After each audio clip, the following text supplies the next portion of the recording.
The Separatist droid army was built across 7 levels, and at the very top sits a machine that refused a direct order to shut down. But the real gap between one level and the next has nothing to do with firepower, and those 7 levels reveal an army far stranger than any power ranking will ever show. The first level starts before the Clone Wars, with a private corporate military built on a design flaw that nearly doomed the entire concept. Before the Clone Wars, the Trade Federation deployed a droid army large enough to conquer a planet, and every unit ran on a single signal. Thousands of B-1 battle droids marched across Naboo's surface, occupied its cities, and brought an independent world under complete corporate control. The Trade Federation wanted trade routes free from Republic taxation, and it was willing to use force to get them. The droid army was, in the most basic sense, a business expense, the cost of using war as a form of market pressure. Every one of those droids operated under a single droid control ship orbiting the planet. Every order flowed from that one command node. The Naboo invasion force was completely dependent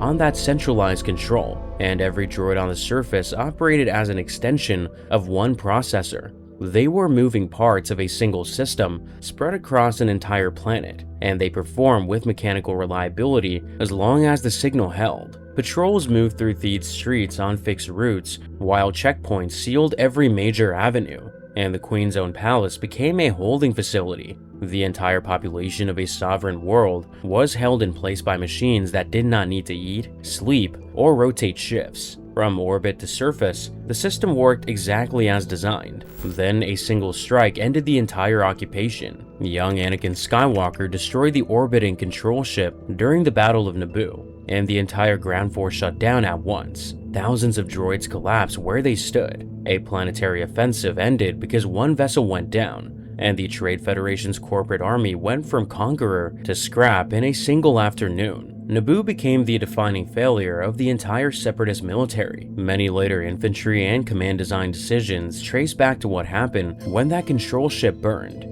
2 things became clear. Volume works. The droids did conquer the planet before the shutdown, proving that mass-produced forces could achieve large-scale objectives through sheer numbers. But a single point of failure controlling an army is fatal the moment an enemy finds a way to target the command node. Whether that vulnerability was a flaw or a feature would depend entirely on who was asking. For the Trade Federation's corporate allies, watching an entire invasion collapse from a single strike carried a message that no boardroom could ignore. The droid army had proven it could conquer a planet, but the product needed to be redesigned from the ground up before it could hold one. The corporations that would eventually form the Separatist Alliance entered with that knowledge, and every droid they built from that point forward carried the lessons of Naboo in its design. The Confederacy of Independent Systems, or the CIS, that grew out of that failure was not a nation with a unified military. It was a business alliance. The Separatist Council brought together the leaders of the galaxy's most powerful trade groups, and those corporate titans backed Count Dooku with warships, droid armies, and credits.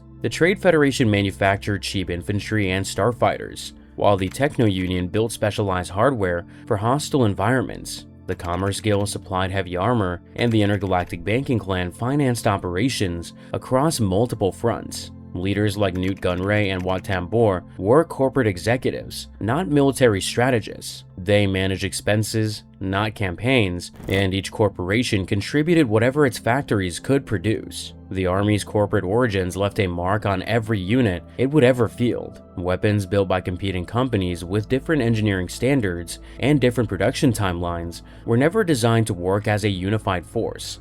They were products from separate catalogs forced into the same battlefield. The droid factory floors on Geonosis made that corporate reality visible. The conveyor belts running through those factories are assembly lines, not training grounds. The crisis on Geonosis began with Obi-Wan uncovering the Separatist conspiracy and the factories arming it. The rescue mission that followed escalated into the first engagement of the Clone Wars. Geonosis was critical, but the CIS war machine drew on multiple corporate members and supply chains. The Techno-Union operated foundries on separate planets. The Trade Federation had manufacturing capacity woven into its commercial shipping routes. No single factory represented the entire army, because these were companies with distributed production, not a single government facility producing everything under one roof. The result was a military supply chain so spread out that destroying any one facility barely slowed production. The Naboo era B-1 was a defective product,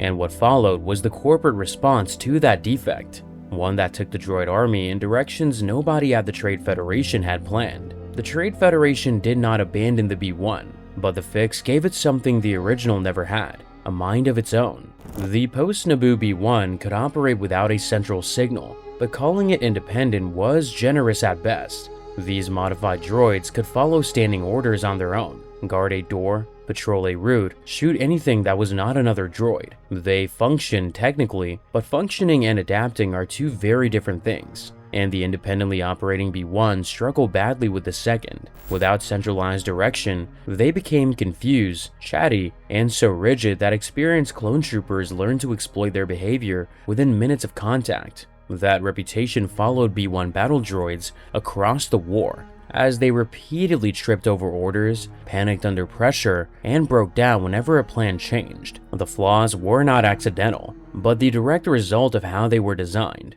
B-1s are mass-produced disposable units, and the humor comes from treating them as if they were people. The uncomfortable reality underneath all those jokes is that these are disposable soldiers built for a disposable conflict, and nobody who built them cared whether they survived. The real value of a B-1 is not combat, it is presence.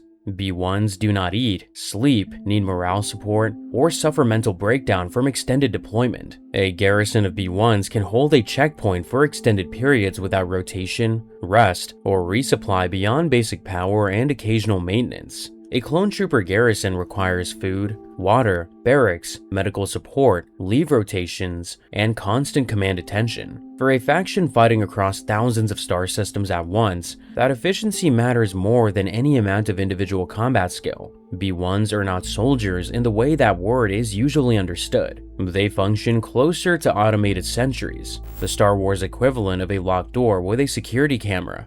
The CIS deployed B-1s because it needed enormous numbers of units to occupy many locations across many worlds, and B-1s were the only product cheap enough to manufacture at that scale. A single B-1 is barely functional in combat, but 10,000 of them can hold a city. The B-1 also carries an unintended side effect of minimal independent operation. Over the course of the Clone Wars, the B-1s develop what appear to be emotions, fear, confusion, and a rough sense of self-preservation. These are not design features. They're glitches, unplanned behavior emerging from basic independent processing in complicated environments. Even minimal independence produces results no designer intended, and that tension between control and independence would only grow sharper as the CIS built more capable machines. A B-1 that hesitates under fire is a product performing below specification, and the CIS never found a way to fix it without stripping away the independence that made the droids function at all. The results became impossible to ignore.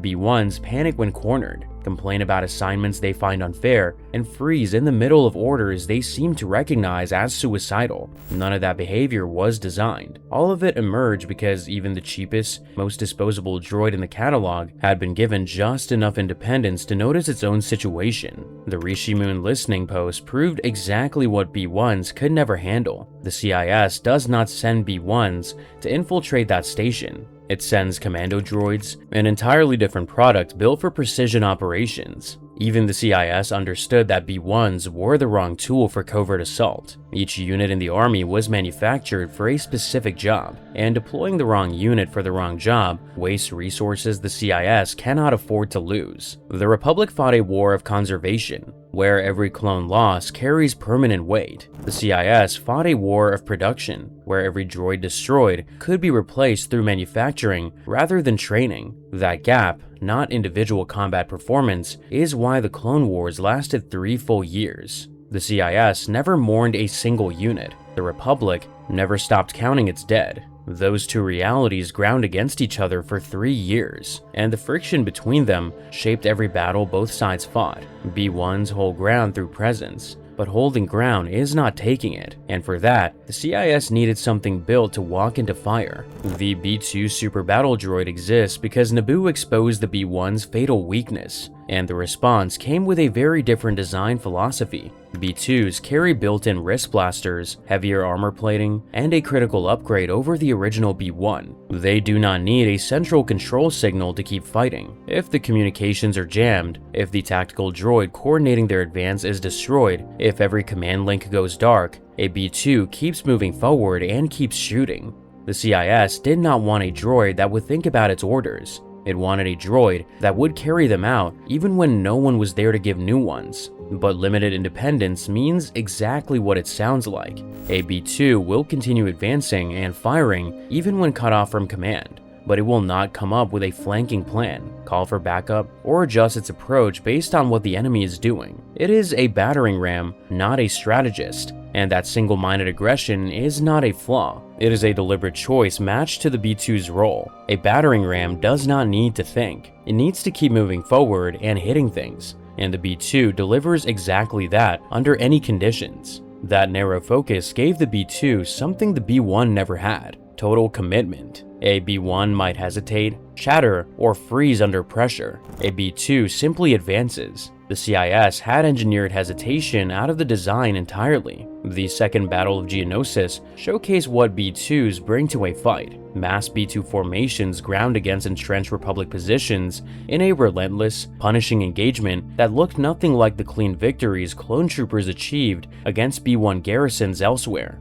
B1s fix the enemy in position, holding attention and drawing fire across a wide front. B2s concentrate at the point of attack, absorbing damage that would shred lighter units and pushing into defended positions with enough firepower to crack them open. They are the armored fist that the CIS throws at hardened targets, and they keep swinging even when the command structure behind them has gone silent. Republic forces at Point Rain sustained some of the highest casualty rates of the entire Clone Wars. Gunships went down during the approach. Landing zones turned into defensive positions within seconds of touchdown. The B2 formations pressing those positions did not stop, did not regroup, and did not wait for reinforcements. They simply kept coming. For the clones at Point Rain, every pause between waves lasted only long enough to count who was still standing. Clone troopers who survived multiple engagements learned to turn that single-mindedness into a weakness, experienced squads set overlapping fire positions, and let entire B2 formations march straight into the kill zone, one wave after another, until the last one fell. The CIS compensated with volume, replacing every destroyed unit with another walking the same path, and the sheer weight of those replacements kept the pressure constant even when the tactics never changed. The B2 is not an upgraded B1. It is a different product built for a different phase of the same operation, and the CIS deploy them together. B1s fix the enemy across a wide front, and B2s crack open the weakest point with enough mass to break through. The infantry problem had an answer, but the Clone Wars stretch across oceans, skies, and vacuums where no infantry could follow. Every specialist droid in the Separatist catalog was built to solve a problem that no number of B1s or B2s could touch. What separates them from the lower levels is not broader thinking, but deeper focus. A B2 moves forward and fires at anything in its path. A specialist droid recognizes one specific type of problem and handles it with a precision that no general-purpose unit can match. Droidekas are among the most misunderstood units in the Separatist catalog. They consistently rank near the top of power lists because of their obvious danger: twin rapid-fire blasters, personal shields, and the ability to roll into a compact sphere for fast deployment. Their real value is not what they can hit, but what they can hold. Droidekas are most effective as lockdown and shock units. Those Separatist commanders also deployed them as heavy infantry, reinforcements, bodyguards, and executioners. Their shields absorb incoming fire, while their blasters fill the space with overwhelming firepower. They are mechanical denial zones, and their versatility within that role made them one of the most feared platforms in the Separatist catalog. Qui-Gon and Obi-Wan had been cutting through B1s without slowing down when two Droidekas rolled into the far end of the corridor, unfolded into firing position, and activated their shields. Within seconds, sustained blaster fire filled the entire hallway. Both Jedi immediately retreated. The Droidekas did not outfight them. They denied them access to that space entirely, making Droidekas one of the earliest and most visible anti-Jedi problems the droid army presented. Even Jedi gave them a wide berth, and a lightsaber cannot easily stop sustained high-volume fire backed by a shield. That hesitation alone made Droidekas valuable. Any droid that forces a Jedi to pause, even for a moment, buys time for every other unit on the field. Every second spent fighting a Droideka is a second the army survives. Deploying them in the same numbers as B-1s would be like killing an infantry force with nothing but snipers. Their core strength is locking down a space, and the CIS priced and deployed them accordingly. The CIS treated every battlefield as an engineering problem, and the specialist tier is where that mindset is most visible. Homing spider droids swept beam weapons through defensive lines at Geonosis, forcing entire squads to scatter or burn. Hailfire droids launched banks of missiles at Republic gunships and ATTEs before racing back to cover. Walking artillery, infantry support platforms, and unmanned gunships filled every remaining gap on the ground. Every problem produced a machine, and every machine was built to be replaced. The Republic had to develop a separate counter for each platform, spreading its resources thinner with every new design the CIS factories pushed off the line. In orbit, the CIS fought with the same disposable logic. Vulture droids flooded enemy fighter screens through sheer numbers, cheap enough to lose by the squadron and versatile enough to reconfigure into walking ground units for surface operations. Buzz droids carry no weapons at all. They latched onto enemy starfighters in flight and tore them apart piece by piece, solving a problem no blaster could touch. Beneath the surface, aqua droids pressed through deep water during the assault on Kamino and the Mon Cala campaign with a speed and coordination that clone troopers in dive gear could barely match. Chameleon droids use cloaking technology for recon and sabotage in places where no visible droid could operate. From the deepest ocean to the highest orbit, the CIS did not innovate through brilliance. It innovated through volume, building a dedicated answer to every problem and treating the loss of each answer as a routine cost of doing business. Precision without judgment had failed every battlefield, but the CIS needed something that could judge a situation for itself. Commando droids crossed the line between automatic responses and genuine decision-making, at a cost that kept their numbers small. The gap between specialist hardware and commando droids is the most significant jump on the entire scale.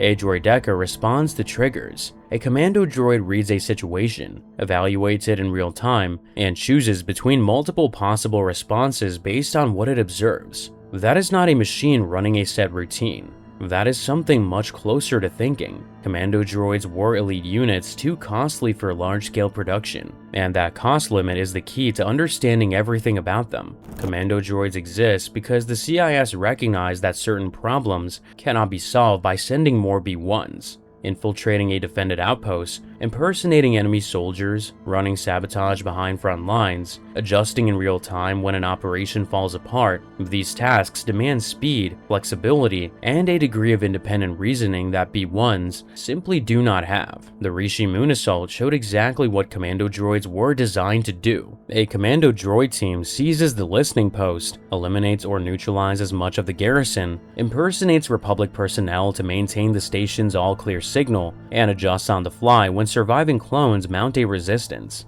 In that single operation, commando droids demonstrate infiltration, impersonation, adaptive combat, and planning tied to a larger objective, keeping Kamino open to surprise attack. No B-1 or B-2 could carry out any part of that mission. The commando droids do not simply storm the station, they develop a plan, execute it through deception, and pursue secondary goals even as the situation shifts around them. Commando droids face their hardest test inside a Republic prison built to hold Jedi. The Citadel was one of the most secure installations in the galaxy, and commando droids operated within its layered defenses. When Obi-Wan and Anakin's team breached the facility, commando droids tracked multiple intrusion points at once, shifted patrol routes on the fly, and coordinated responses across security zones that kept changing as the facility's own defenses activated.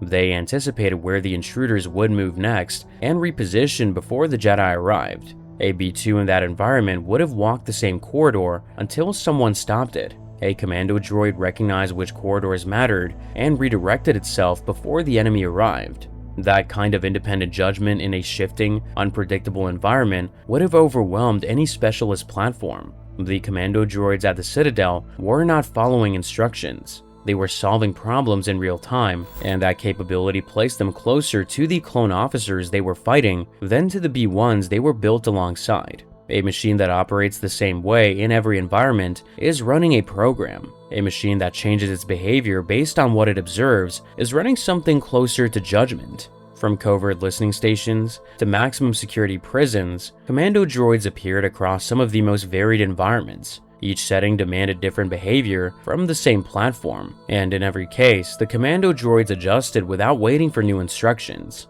No two operations looked the same, and no two required the same approach. A B-1 squad dropped into any of those situations would have failed the moment conditions shifted from the original briefing. Impersonating a clone trooper is a leap no lower-level droid can approach. It requires more than stolen armor. It demands a working model of how clones speak, how they respond to check-ins, and how to maintain that act under pressure long enough for the operation to succeed. A B-1 in stolen armor would fail the moment it received an unexpected order. A Commando droid can hear the order, weigh the risk, and respond well enough to buy critical time. When the deception at the Rishi Moon listening post held long enough to keep the all-clear signal running, it nearly left Kamino open to a full-scale Separatist assault. That gap between reacting to a trigger and interpreting a situation is the dividing line between a machine and something closer to an independent agent, and the CIS crossed it with Commando droids at a price that kept their numbers small. Every step up in independent capability costs dramatically more to build. More advanced processors, more complex programming, better materials, more testing. A Commando droid requires fine-tuning and preparation before it can be sent into the field. The independence that makes them effective is inseparable from the cost that makes them rare. And that relationship between capability and cost holds true across every level of the Separatist military. That trade-off defined the entire army's structure. No faction fighting a galactic war can fill every role with its most expensive unit. The CIS needed cheap droids for the thousands of fronts it cannot afford to defend with precision, and precision droids for the handful of operations it could not afford to lose.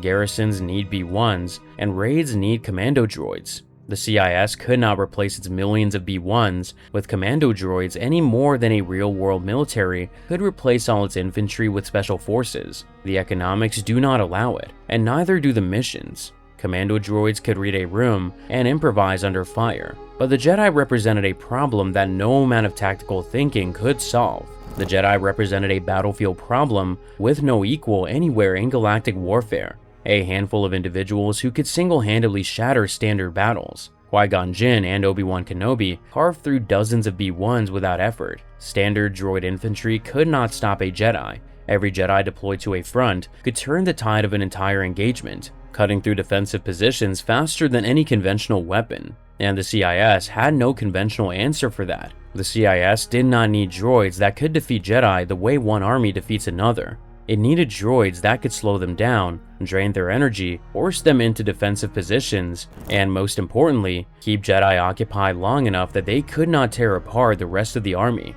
The arms race against the Jedi was never about building something stronger. It was about building tools that made Jedi less effective on the battlefield. And every step in that race came at a price that reduced what the CIS could spend on the conventional fight it also needed to wage. Droidekas were the first step in that arms race, but they are defensive tools. They block movement without pursuing, and a Jedi who retreats from a Droideka simply takes another route. The CIS needed something that could engage Jedi directly, on their own terms, in close combat. Something that would not let a Jedi disengage and walk away. The Jedi had to be pinned down, forced into sustained exchanges that drained their focus and their connection to the Force. A droid that could hold a Jedi in place long enough to tire them was worth more than a battalion that could be swept aside in seconds. IG-100 MagnaGuards were the CIS's direct answer to that problem.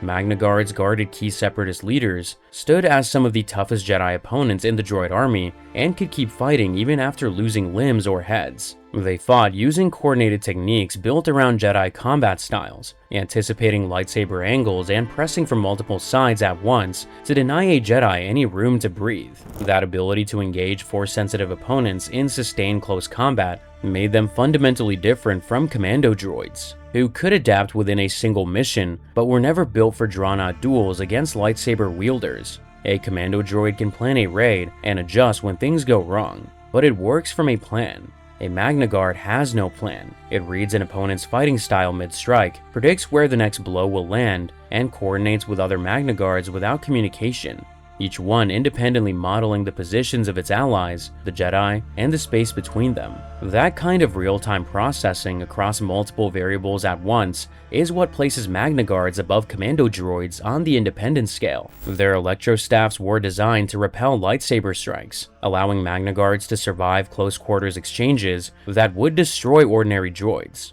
That single design choice turned what should be a quick elimination into a drawn-out duel, draining a Jedi's focus and stamina with every exchange. MagnaGuards could continue fighting even after losing a limb or a head, forcing a Jedi to commit far more effort than any single droid should require. Aboard the Invisible Hand, they sustained combat against Obi-Wan and demonstrated exactly what they were designed to do: occupy a Jedi's full attention long enough for other objectives to proceed. They do not need to win, they need to make the Jedi spend time, and time spent fighting MagnaGuards is time not spent leading clones or disrupting operations. Even MagnaGuards were not the end of the anti-Jedi arms race. The CIS tried to bypass it altogether with super weapons like the Malevolence, whose ion cannon could disable entire fleets without matching them ship for ship. But that approach failed. At the very top of the escalation stands Grievous, who is not a droid at all. His presence marks the exact point where the droid army's independence reached its limit, and the CIS had to turn to something else entirely. Grievous is a Kaleesh warlord rebuilt into a mechanical body, the Separatist military's supreme commander, carrying lightsabers taken from fallen Jedi. His existence is the CIS's final admission that droids alone could not solve the Jedi problem. Even MagnaGuards were bodyguards and delaying forces. Grievous was the direct answer, a being who combined predatory instinct, mechanical speed, and combat training into something no purely mechanical system could reproduce. He fought with a predator's instinct that no programming could replicate, striking from every angle at once, with no rhythm a Jedi could read. His final duel on Utapau ended when Obi-Wan struck at the organic core hidden beneath the armor. Even the galaxy's most feared military commander was not enough. The Jedi, simply by existing, warped the entire Separatist force structure, pulling resources away from mass production and pouring them into specialized platforms that can never be produced at scale. The Republic paid a similar cost, because Jedi are irreplaceable leaders constantly at personal risk, but the CIS paid more because its core strength, overwhelming numbers through cheap production, was directly weakened by the need to build expensive weapons just to slow down a handful of Jedi. From Droidekas to MagnaGuards to Grievous himself, every step up the anti-Jedi escalation moved further from the mass production model that gave the CIS its advantage. The higher the level, the fewer units the CIS could afford, and the more each loss carried weight. Even with MagnaGuards and Grievous on the field, the Separatist military still lacks something to command its armies across 1,000 fronts.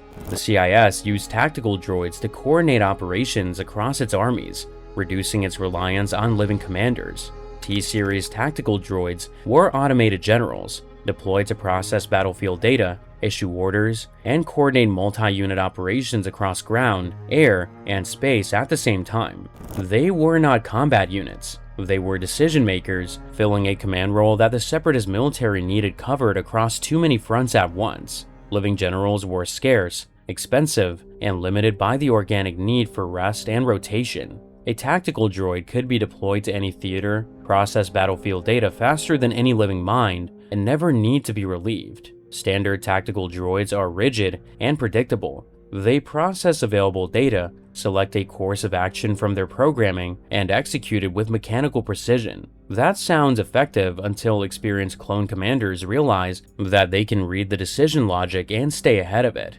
TX-20, commanding Separatist forces at Ryloth, calculated artillery positions and troop movements with precision that nearly broke the Republic advance. He positioned his forces behind a wall of Twi'lek captives, forcing the clones to choose between firing on civilians or losing the assault. It was cold, efficient, and nearly flawless. Obi-Wan's ground forces stalled under the weight of that single calculation. What TX-20 could not calculate was what happened when those same civilians rushed his position and overwhelmed him. The variables he had dismissed as irrelevant were the ones that ended him. TX-20 had processed every military variable on the field and still lost, because the battlefield does not limit itself to military variables. Desperation, morale, and the fury of civilians fighting for their own world all fall outside what a tactical droid can calculate. TV-94 coordinated complex multi-unit operations with similar effectiveness and similar blind spots. Kraken, serving under Admiral Trench, proved capable enough to support one of the CIS's best living commanders,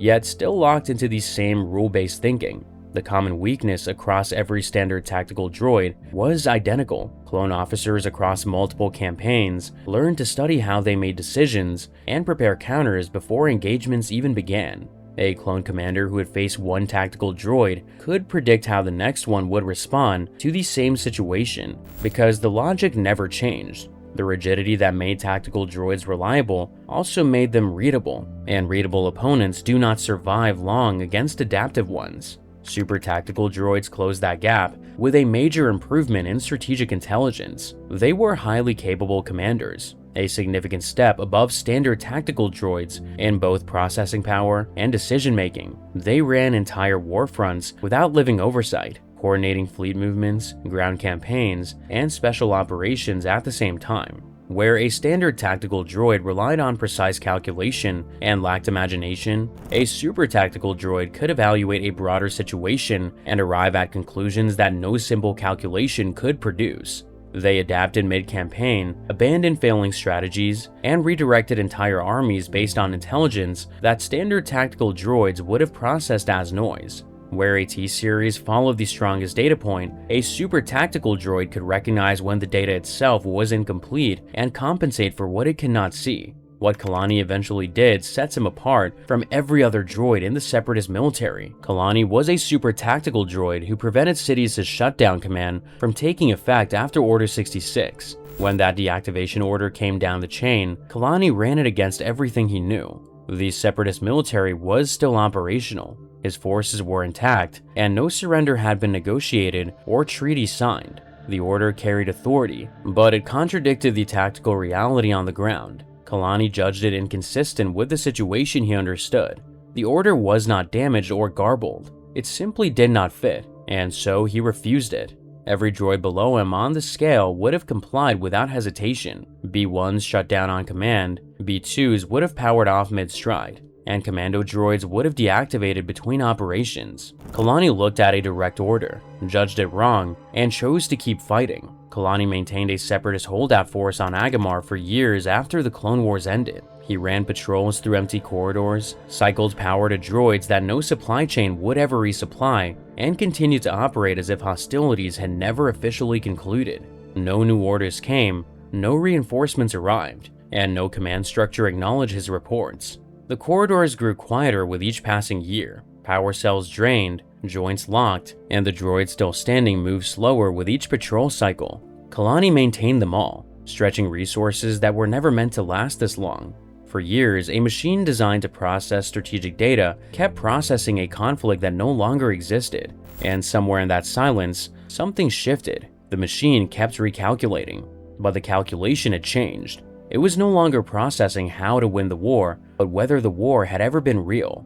When Rex and a squad of rebels finally found him, Kalani had reached a conclusion that none of his creators, none of his commanders, and none of the corporate executives who funded his production ever reached. Militarily, the Separatists were defeated. Politically, both the Republic and the Separatist cause were consumed by the Empire. A machine built to calculate victory had looked at the conflict from every angle and determined that the outcome served neither side. Neither the Republic nor the Confederacy survived. Only the Empire remained, and the Empire had been waiting behind both of them the entire time. The outcome was the product of something larger, something neither army was ever meant to survive. When Imperial forces closed in on Agamar, Kalani made a choice no one who built him ever anticipated. He ordered his remaining droids to cover Rex and the rebels' escape, a Separatist general protecting a clone captain, because the real enemy had finally become clear.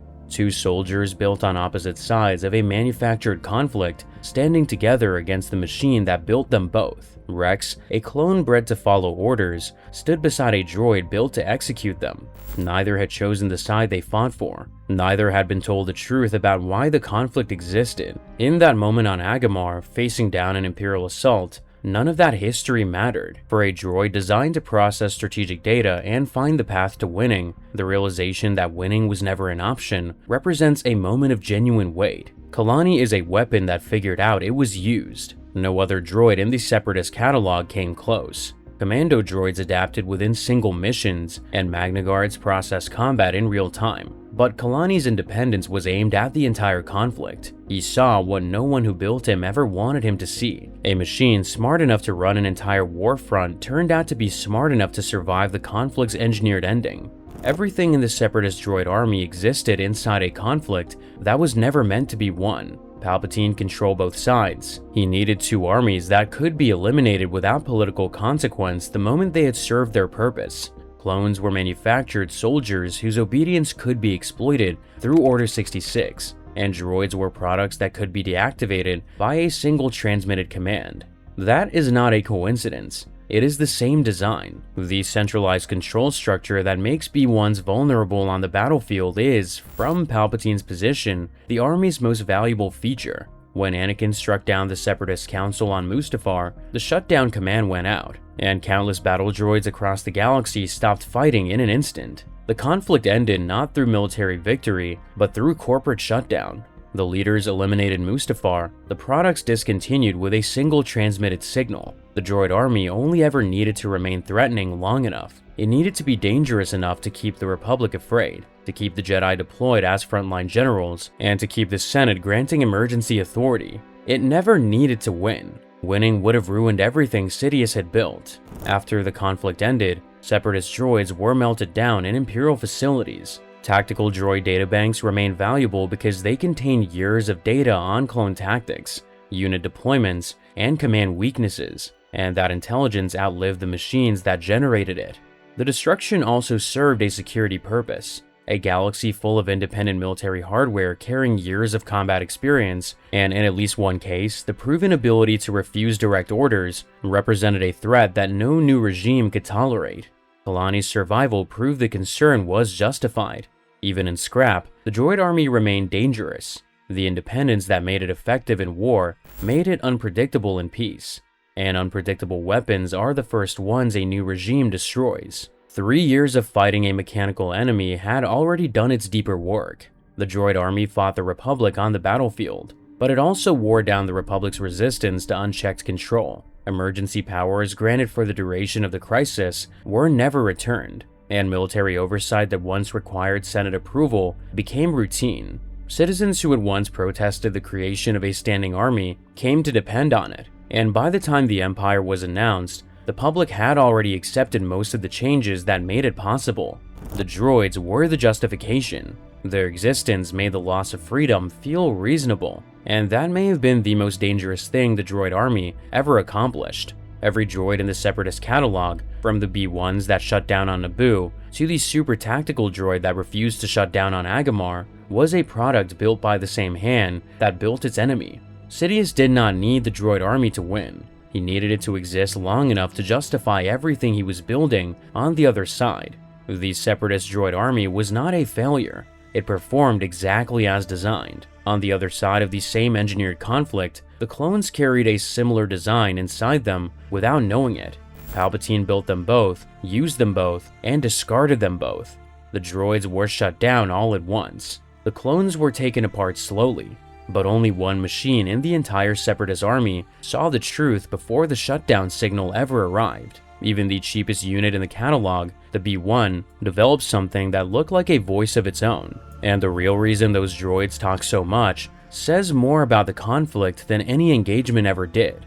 And Grievous, the predator bolted onto the top of the entire army, carries a story underneath that armor far more disturbing than anything he ever did on the battlefield.